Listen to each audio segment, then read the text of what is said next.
చిగురించబోతుంది. గొప్ప దినాలు నువ్వు చూడబోతున్నావు. నీ యేసుకు సమస్తము సాధ్యమే. ఈ శుభవార్త గురించి, ఈ శుభవార్తలో ఏం ప్రకటించబడుతూ వెళ్ళిందనంటే, శుభవార్త అంటున్నప్పుడు వెంటనే మానవ జాతికి ఒక మాట ఏమంటే, బాబు మీకు ఒక శుభవార్త వచ్చింది అనగానే ఏం చెప్తారు చెప్పండి? దుర్వార్త అన్నది వేరే, శుభవార్త అన్నది వేరే. శుభవార్త అంటే ఒక మంచి మాట, ఒక మంచి విషయము బైబిల్ చెప్తుంది. అలాగనే బైబిల్ నుంచి, దేవుడి నుంచి మనకు ఒక శుభవార్తట. ఈ శుభవార్త విషయానికి వచ్చినప్పటికీ దీన్ని ఎలా డివైడ్ చేస్తారంటే, ఎవరి గురించి అని శుభవార్త అంటే మనకి శుభవార్త, కానీ ఎవరి గురించి అంటే అందులో యేసయ్య గురించి చెప్పబడుతున్న మాట. ఆయన మానవ రీతిగా దావీదు కుటుంబం నుంచి పుడతాడని, మానవ రీతిగా దావీదు కుటుంబం నుంచి వస్తాడని, అయితే దైవకంగా దేవుని కుటుంబం నుంచి వచ్చిన వాడని, లేకపోతే దేవుడే మానవుడిగా మారి ఆయన తిరిగి లెగడంతో, పాపాన్ని జయించి మరణాన్ని జయించి తిరిగి లెగడంతో ఆయన దేవుని కుమారుడైన పరిశుద్ధుడని పిలువబడిన దేవుని లేఖనాలు చెప్తున్నాయి. మనం ఏం వింటున్నాం అంటే శుభవార్త గురించి వింటున్నాం. ఏం వింటున్నాం చెప్పండి? శుభవార్త. ఈ శుభవార్త మనందరూ కూడా ఒక మంచి మాట, దేవుడి నుంచి ఒక మంచి మాట. ఎవరి నుంచి చెప్పండి? దేవుడి నుంచి ఒక మంచి మాట. దేవుడు మనకేం మాట ఇస్తున్నాడు? ఈ శుభవార్త చెప్తున్నాడు. ఈ శుభవార్తలో ఏం చెప్పబడింది, ఏం చెప్పబడుతుంది, అసలు ఈ శుభవార్తలో ఏముంది, దేని గురించి? చూడండి, మనం ఈ శుభవార్త వింటున్నప్పుడు కొన్ని ఏళ్ల కిందటి నుంచి, అంటే 2000 సంవత్సరాల కిందటి నుంచి, అంటే ఇది మాత్రమే కాదు, బైబిల్ చెప్తుంది, పేతురు రాసిన పత్రికలో ఈ శుభవార్త యేసు చనిపోయిన దగ్గర నుంచి మొదలైందని మానవ జాతి అనుకుంటే, ఇంకొంచెం బైబిల్ చెప్తుంది పేతురు రాసిన పత్రికలో, లేదు, ఈ శుభవార్త ప్రవచనాలుగా ప్రవచింపబడింది. అనేక మంది ప్రవక్తలు ముందుగానే చెప్పేశారట ఈ శుభవార్త గురించి.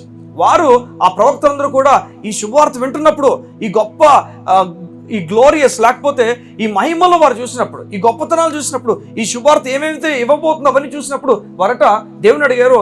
వారు దేవుణ్ణి విచారించారట, అడిగారట, పరిశీలించారట, అడిగారట. ఏమంటే, అయ్యా, ఈ శుభవార్త ఎవరి గురించి నువ్వు చెప్తున్నావు?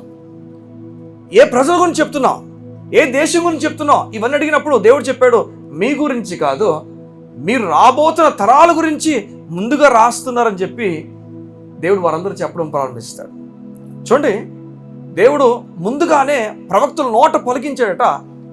అయితే వారి గురించి కాదటది, వారు లబ్ధి పొందుకునేది కాట, వారు ఫ్యూచర్ జనరేషన్స్ గురించి, రాబోతున్న తరాల గురించి వారు ముందుగా కూర్చొని పలికిన మాటలు. ఎవరో తరం చూస్తే మనమే ఆ తరంగా పిలువబడుతున్నాం. శుభవార్త కొన్ని సంవత్సరాలు, కొన్ని వందల సంవత్సరాల కింద నుంచి చెప్పబడుతుంది. అది చెప్పబడుతున్న వ్యక్తులు, చెప్తున్న వ్యక్తులు, రాస్తున్న వాళ్ళు, వారిది కాదటది, వారు తర్వాత తరాలు ఏమవుతున్నారు వారికి అది అనుగ్రహింపబడుతుంది. కానీ వీరు అడుగుతున్నారు దేవుని అంటే, అయ్యా, ఇది ఎవరి గురించి? వీరు తట్టుకోలేక వారు ప్రార్థన దేవునికి అడిగారట, అయ్యా, ఇంత గొప్పగా ఉంది, ఇది ఎవరి గురించి? అసలు ఇంత మహత్యమైన కార్యాలు ఉన్నాయి, ఇవి పాపం క్షమించబడుతుంది, ప్రభు చేత నిర్దోషాన్ని పిలువబడిన వాడు ధన్యుడు, చాలా విషయాలు ఉన్నాయి, ఇవన్నీ ఎవరికి దేవా అని చెప్పి అడిగితే దేవుడు చెప్పాడు, దావీదుకి, సమూయేలుకి, ఇంకా యెషయాకి, వీళ్ళందరూ చెప్తున్నాడు ఏమంటే, ఇవన్నీ కూడా మీకు కాదు, మీరు కేవలం రాతపూర్వకంగా రాస్తున్నారు, అయితే రాబోతున్న తరాలకు, అయితే ఆ తరాలకు చెప్పడానికి ఏమంటే ముందుగానే పలకబడ్డాయి. ఇవి దేవుడు ముందుగానే చెప్పించాడు, దేవుడు చెప్పినవి చెప్పినట్లుగా జరిగించే దేవుడు అని చెప్పడానికి. మొత్తానికి ఈ శుభవార్తలో మనం చాలాసార్లు విన్న ఒక విషయం, ఈ శుభవార్త ఏమని చెప్పబడిందండి? ఈ శుభవార్తలో దేవుడు మన పాప నిమిత్తం భూమి మీదకి వచ్చి, మన పాపల నిమిత్తం ఏమైపోయాడు చెప్పండి? చనిపోయాడు. సో దేవునికి మహిమ కలుగును గాక. అది 3వ దినాన చనిపోయి ఏం చేశాడు చెప్పండి? తిరిగి లేచాడు. లేచి మన పాపాలు ఏం చేశాడు చెప్పండి? క్షమించాడు. కళ్ళు మూసుకుందాం, ప్రార్థన చేసుకుందాం. మా ప్రియ పరలోకపు తండ్రి, నీకు వందనాలు. శుభవార్త గురించి తెలుసుకున్న శుభవార్త గురించి నీకు స్తోత్రం అయ్యా. నీ మాట చెప్తున్న ప్రకారంగా శుభవార్త ఏమైతుందో, నువ్వు మా కొరకు మరణించవని, మా కొరకు పాతిపెట్టబడ్డావని, మా కొరకు తిరిగి లేచావని, మా పాపం క్షమించావని, అక్కడితో ఆగిపోకుండా మేము ఇంకా విన్నాం. ఎందరో ఎన్నో విషయాల్లో దిగులు చెందుతున్న వారు ఉన్నారు. వారందరికీ నీ మాట చెప్పినట్లుగా మాకు సహాయం ఇచ్చి నడిపించండి, నీకు స్తోత్రం. రక్షించిపోతున్న అనేకం రక్షించినట్లుగా నీ కృపను మాకు ఇవ్వండి, నీకు వందనాలు.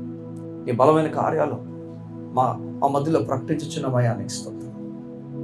నీ బిడ్డలు ఎవరైనా బలహీనలు ఉంటే ఈ శుభవార్తలో ఉన్న శక్తి ద్వారా వారిని స్వస్థపరచమని అడుగుతున్నాను. నీ ప్రజలకు నీ శుభవార్త చెప్పినట్లుగా నీ సాయం ఇచ్చి నడిపించమని అడుగుతున్నాను. యేసు నామమున ప్రార్థించుచున్నాము తండ్రి. ఆమేన్, ఆమేన్.